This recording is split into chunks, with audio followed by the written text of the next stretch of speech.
Good morning students. NRP school के online क्लासों में आपका स्वागत है। आज हम एक्सरसाइज 3.2 हल करेंगे लेक्चर 2। लेकिन लेक्चर 2 करने से पूर्व हम बात करेंगे लेक्चर फर्स्ट की, जिसमें आपको एक क्वेश्चन गृह कार्य के लिए दिया गया था। क्वेश्चन आपके सामने है कि 9 के सभी गुणज ज्ञात कीजिए जो 100 से कम है। किससे कम है? 100 से कम है। सारे गुणज निकालने आ जाइए। अब हम सारे गुणज हल करते हैं। 9 इंटू 1, 9 एकम 9, 9 इंटू 2, 9 दूनी 18, 9 इंटू 3, 9 तिया 27, 9 इंटू 4, 9 चौक 36, 9 इंटू 5, 9 पंजे 45, 9 इंटू 6, 9 छंगी 54, 9 इंटू 7, 9 साते 63, 9 इंटू 8, 9 आटे 72, 9 इंटू 9, 9 में 9 में 81, 9 इंटू 10, 9 डाई 90, 9 इंटू 11, 11 9 99, 9 इंटू 12, 12 9 में 108। अब कंडीशन ध्यान से देखेंगे। शर्त रखी थी इसने कि 9 के सारे गुणज निकालने हैं जो किससे छोटे होने चाहिए? 100 से। 108 तो बड़ा आ गया, इसका मतलब आपके गुणज कहाँ तक होंगे? यहाँ तक ही होंगे। तो हम लास्ट में लिखेंगे अतः 9 के गुणज, 9 के गुणज जो 100 से कम है। 9 के वो सारे गुणज लिखने हैं जो किससे कम है? 100 से। तो 9, 18, 27, 36, 45, 54, 63, 72, 81, 90 एवं 99। समझ गए? ये 9 के सारे गुणज हैं जो 100 से कम है। तो गुणज निकालने का तरीका आपके सामने है। फिर इन सभी गुणजों को हम एक साथ लिखेंगे इस प्रकार, कोमा लगा लगा के। अंतिम अक्षर से पहले एवं, व, तथा, और ऐसे शब्दों का प्रयोग करते हैं। इस प्रकार जो गृह कार्य दिया गया था उसका प्रश्न आपके सामने। अब बात करते हैं हम एक्सरसाइज 3.2 की। कौन सी एक्सरसाइज की बात करते हैं? 3.2 की।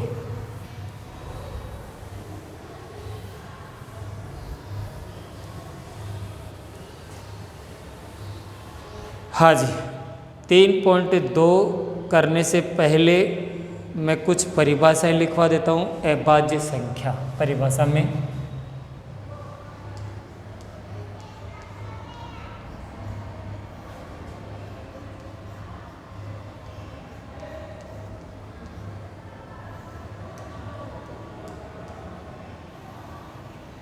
अभाज्य संख्या किसे कहते हैं? वे संख्याएं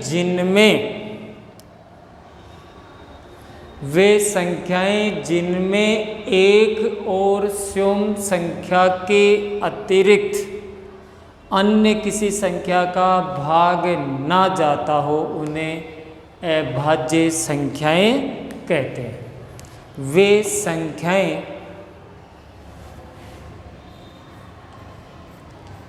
संख्याएं जिनमें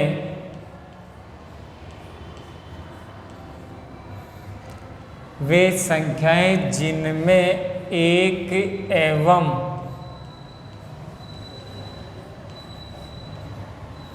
स्वयं संख्या के अतिरिक्त या तो एक का या जो संख्या प्रश्न में दे रखी है स्वयं वो खुद संख्या, या तो एक का या स्वयं वो संख्या जो प्रश्न में दी जा रही, तो एक एवं स्वयं संख्या के अतिरिक्त, स्वयं संख्या के अतिरिक्त किसी अन्य संख्या का, किसी अन्य संख्या का भाग ना जाता हो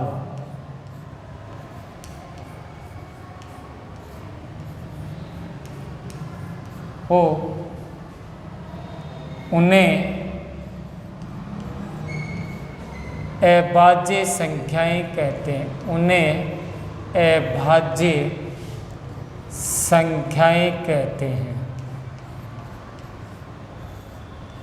उन्हें अभाज्य संख्याएं कहते हैं।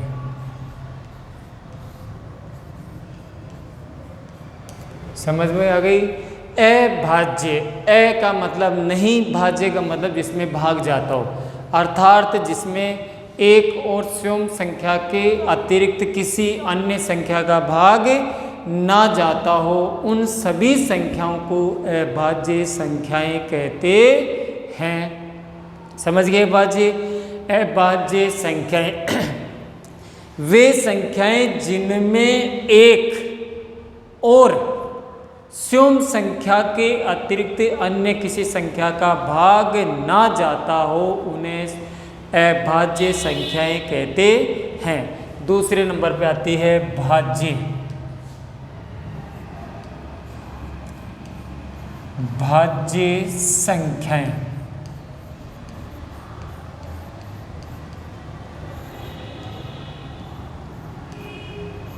कौन सी संख्याएं? भाज्य संख्याएं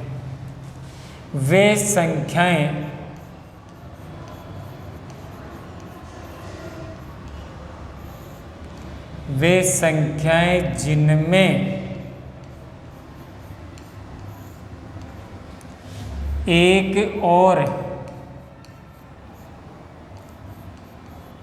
स्वयं संख्या वे संख्याएं जिनमें एक और स्वयं संख्या के अतिरिक्त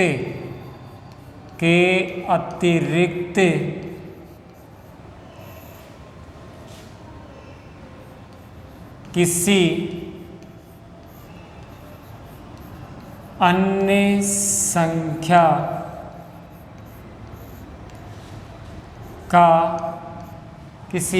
संख्या का भाग जाता हो,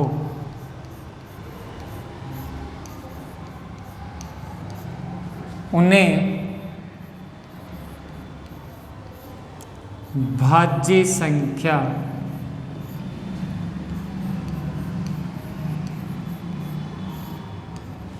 भाज्य संख्याएं उन्हें भाज्य संख्याएं कहते हैं।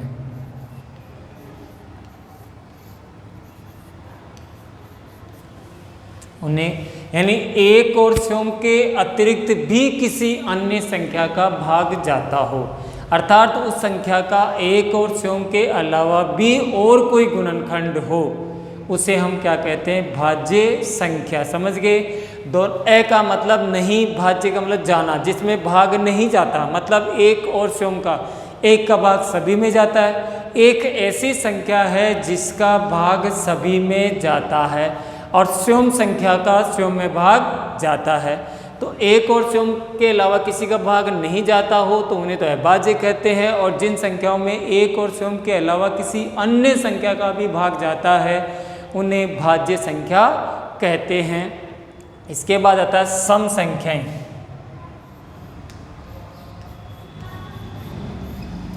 सम संख्याएं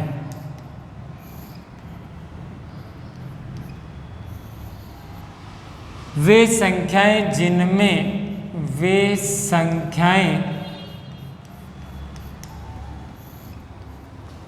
वे संख्याएं जिनमें 2 का भाग पूरा पूरा जाता हो, 2 का भाग पूरा पूरा जाता है, सम संख्याएं कहलाती है। सम संख्याएं कहलाती है।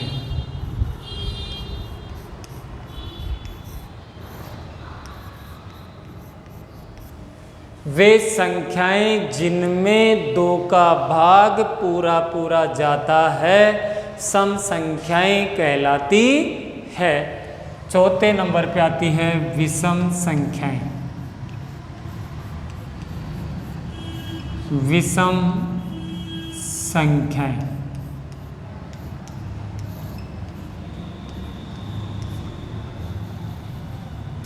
ये एक्सरसाइज 3.2 से संबंधित परिभाषाएं हैं, इसलिए जो जो एक्सरसाइज कराई जाएगी उससे संबंधित परिभाषाएं, सूत्र, नियम या गुणधर्म कराए जा रहे हैं। तो एक्सरसाइज 3.2 में आ रही थी विषम संख्याएं।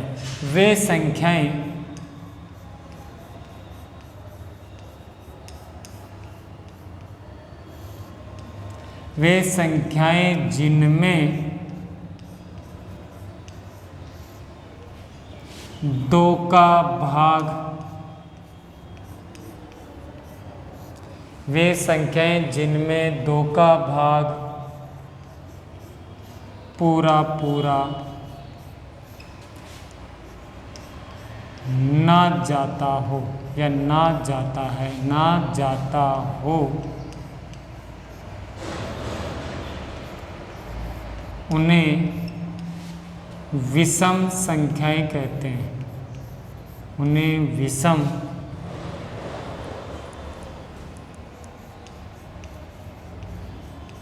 संख्याएं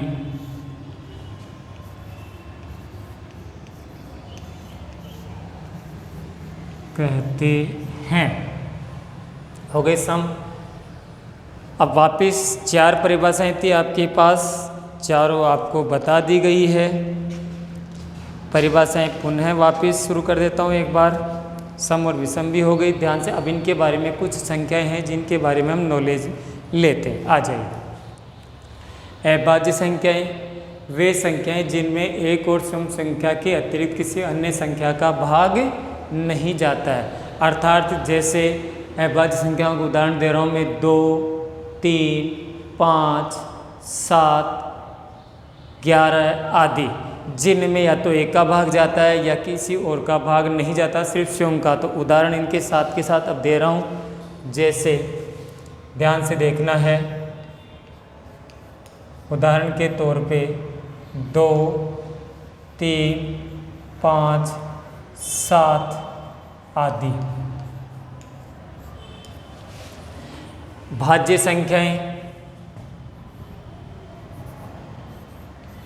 उदाहरण देखिए भाज्य संख्याओं में 4, 6, 8, 9 आदि। ठीक है। सम संख्याओं में उदाहरण जैसे 2, 4, 6, 8। विषम संख्याओं में उदाहरण जैसे 1, 3, 5, 7 आदि। अब बात कुछ और इम्पोर्टेंट रह गई। क्या रह गई? ध्यान से देखिए। अभाज्य संख्या में सबसे पहले किसका प्रयोग हुआ? 2 का। इसका और भाज्य संख्या में किसका हुआ? 4 का। भाज्य और अभाज्य दोनों में ही 1 का प्रयोग नहीं हुआ। इसका मतलब है कि एक ऐसी संख्या है जो ना भाज्य है और ना अभाज्य है। क्लियर? एक ना भाज्य संख्या है और ना ही अभाज्य संख्या है। सबसे छोटी अभाज्य संख्या 2 है, जो कि एक सम संख्या है। मात्र सम संख्याओं में ही 2 ऐसी संख्या है जो एक अभाज्य संख्या है। और इस 2 के अतिरिक्त जितनी भी सम संख्याएं हैं वो सभी भाज्य में आएगी। अभाज्य में मात्र 2 एक ऐसी सम संख्या है जो अभाज्य में है और सबसे छोटी अभाज्य संख्या है। भाज्य में सबसे छोटी भाज्य संख्या 4 है। भाज्य में वे सभी सम संख्याएं आएंगी 2 के अतिरिक्त। 2 के अतिरिक्त सभी सम संख्याएं भाज्य संख्याएं हैं तथा कुछ विषम संख्याएं भी भाज्य संख्या में आती है, जैसे 9 के बाद 15, ऐसे कुछ विषम संख्याएं भी आती है। लेकिन शेष 2 के अतिरिक्त बची हुई सम संख्याएं भाज्य में ही आती है। सम संख्या का मतलब है कि वे संख्याएं जिनमें 2 का भाग पूरा जाता है, जैसे 2, 4, 6, 8 अर्थात सभी सम संख्या हो गई।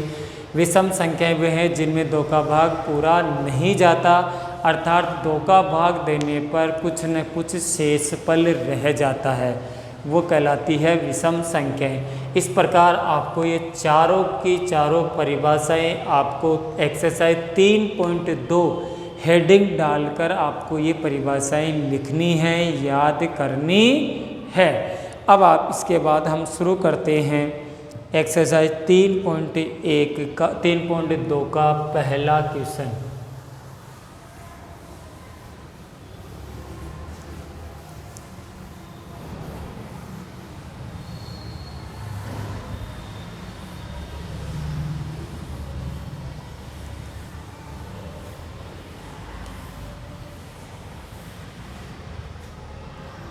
क्वेश्चन नंबर 1, पहला प्रश्न है, बताइए कि किन्हीं 2 संख्याओं का योग सम होता है। किन्हीं 2, बताइए कि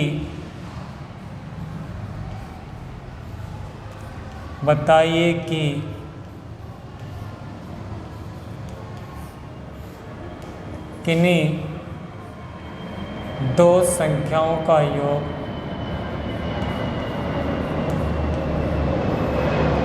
किन्हीं 2 संख्याओं का योग, बताइए कि किन्हीं 2 संख्याओं का योग सम होता है। योग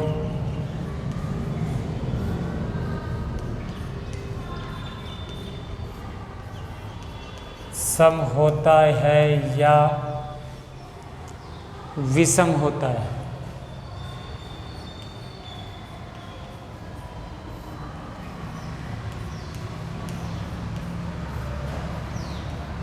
सम होता है या विषम होता है यदि वे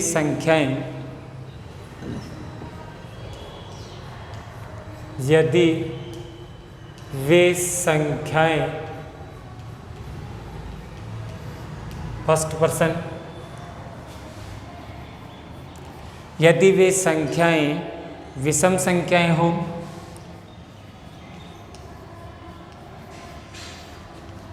विषम संख्याएं हो, अगर दोनों विषम है तो उनका योग क्या होगा। दूसरा, सम संख्याएं हो,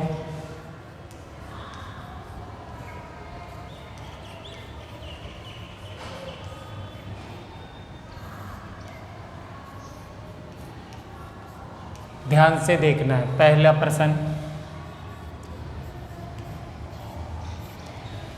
2 संख्याओं का दोनों विषम होनी चाहिए। जैसे हम दोनों विषम लेते हैं, उदाहरण के तौर पे 1 + 3 कितने हो गए 4, 3 + 5 कितनी हो रही है 8, 5 + 7 कितनी हो रही है 12। जब हम 2 विषम संख्याओं का योग करते हैं तो योगफल कितना आता है, सम संख्या। तो ये कह रहा है कि योग सम होता है या विषम। तो यहाँ हम लिखेंगे अतः 2 विषम संख्याओं का योग, 2 विषम संख्याओं का योग सम होता है।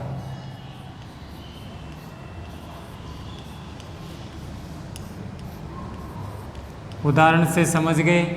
दो अगर विषम संख्याओं का हम योग करते हैं तो योगफल सदैव सम संख्या होता है। समझ रहे हैं? अगर दो विषम संख्याओं का हम हमेशा योग करते हैं तो हमेशा योगफल क्या आता है? सम संख्या। अब आते हैं दोनों हम सम संख्याएं ले लें। उदाहरण के तौर पे आ जाइए। 2 + 4 कितना आ रहा है? 6। 4 + 6 ले लिया, कितना आ गया? 10। 6 + 8 कितना आ गया? 14। इसका मतलब है दोनों सम संख्याओं का योग करेंगे तो भी योगफल हमेशा क्या आता है? सम संख्या। तो अतः दो सम संख्याओं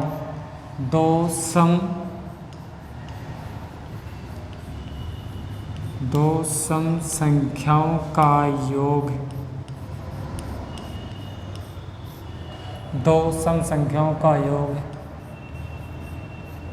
सम होता है। दोनों में ही सम। यदि दोनों विषम संख्याएं हैं तो उनका भी योग भी सम होता है, और यदि दोनों सम संख्याएं हैं तो भी उनका योग सम संख्या ही होता है। प्रश्न 1 कंप्लीट। प्रश्न 2 सत्य असत्य का है। तो सत्य और असत्य वाला प्रश्न आप स्वयं हल करेंगे। समझ गए? सत्य और असत्य वाला प्रश्न आप स्वयं हल करेंगे। समझ गए? इसके बाद आता है प्रश्न नंबर 2 कंप्लीट। प्रश्न नंबर 3। प्रश्न नंबर 3 कह रहा है संख्या 13 और 31 अभाज्य संख्याएं हैं। प्रश्न नंबर 3 दूसरा सत्य असत्य का है। तो सत्य असत्य वाला प्रश्न SW में नहीं करना है, सिर्फ आपको ध्यान से समझना है।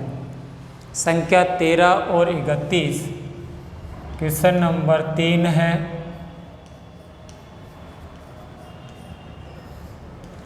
संख्या 13 और 31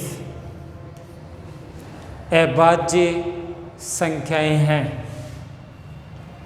अभाज्य संख्याएं हैं।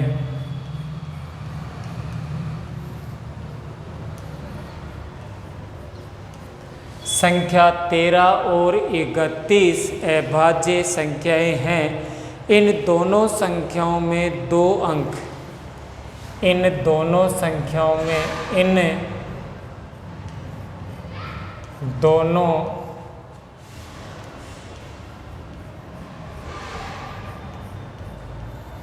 इन दोनों संख्याओं में दो अंक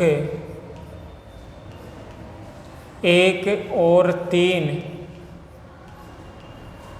इन दोनों संख्याओं में दो अंक 1 और 3 है।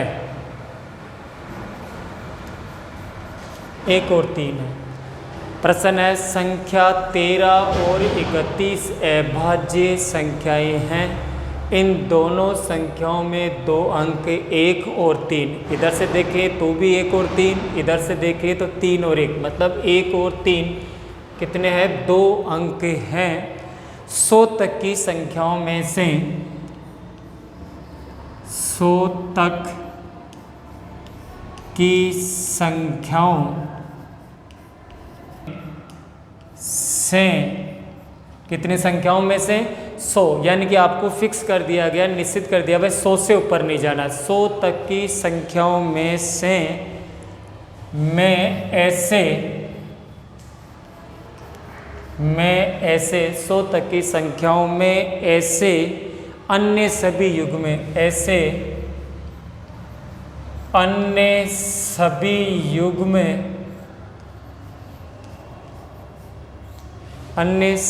युग्म ज्ञात कीजिए।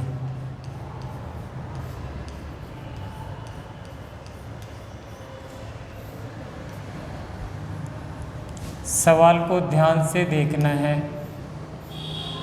ऐसे सारे युग्म ज्ञात करने हैं जैसे कि इसमें दे रखे हैं, जैसे 17 और 31। 17 और चेंज कर दीजिए, उल्टा हो गया 71, 37 और उल्टा कर दीजिए 73। इसके बाद 79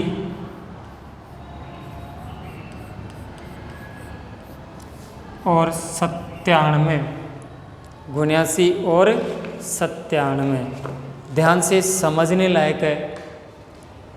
13 और 31, जैसे 13 लिखा इसने, अंक बदल दिए 31, तो जैसे अंक बदला तब भी विषम संख्या, पहले भी विषम संख्या, तो ऐसे अपने को स्वतः लिखना जैसे हमने लिखा। अब जैसे इसके बाद आप ये कहोगे कि जैसे 11 होते हैं, कितने होते हैं 11, तो 11 में तो पहले एक है तो इसको बदलेंगे तब भी 11 रहेगा, तो मतलब नहीं है। 11 के बाद 13 आ ही चुका था, 14 है नहीं, 15 विषम संख्या है, लेकिन इसको बदलते हैं तो ये 51 होता है, जबकि 51 है अभाज्य संख्या नहीं है, क्योंकि 51 में तो 17 का भाग भी जाता है, 3 का भाग भी जाता है। इस प्रकार आप ये कहोगे कि सर 15 क्यों नहीं हो सकता? अरे 15 एक साइड तो हो रहा है, लेकिन दूसरी तरफ जैसे इसके अंक बदलते हैं, इस 51 में 1 का और 51 का तो भाग जा ही जा रहा है, साथ में 3 का भी जा रहा है और 17 का भी जा रहा है, तो ये संख्या तो भाज्य हो गई। तो इसने कंडीशन ये भी तो रखी थी कि अभाज्य होनी चाहिए, तो जैसे 17, अब 17 को पलटते हैं तो 71, तो 71 भी अभाज्य है और 17 भी अभाज्य है। इसके बाद जैसे आप ये कहोगे सर 23 है, लेकिन बदलते ही कितने हो गए 32 तो भाज्य हो गई। इस प्रकार आप ये कहोगे कि जैसे आपके 29, लेकिन जैसे इसको बदलेंगे 92 फिर भाज्य हो गई। तो ऐसा उदाहरण है 17 का उल्टा करते 71, फिर 37, 73 दोनों अभाज्य हैं, 79 और 97 दोनों अभाज्य हैं। इस प्रकार क्वेश्चन नंबर 3 आपका कंप्लीट हुआ। अब मैं आपको एक प्रश्न दे रहा हूँ घर से गृह कार्य के लिए। 20 से छोटी सभी गृह कार्य में नोट करें। एक्सरसाइज 3.2 का क्वेश्चन 4 है जो मैं आपको गृह कार्य के लिए दे रहा हूँ। गृह कार्य, हाँ जी, क्वेश्चन नंबर 1 समझ गए। 20 से छोटी 20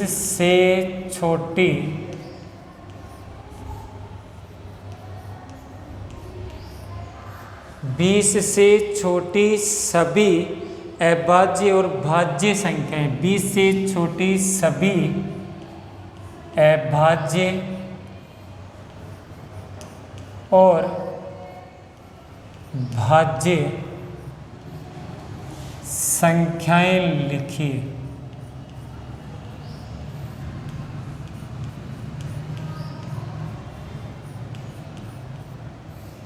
आपको क्या करना है, 20 से छोटी, किससे छोटी, 20 से छोटी सभी अभाज्य और भाज्य संख्याएं लिखनी है। एक क्वेश्चन आपको घर से गृह कार्य के लिए दिया जा रहा है। धन्यवाद।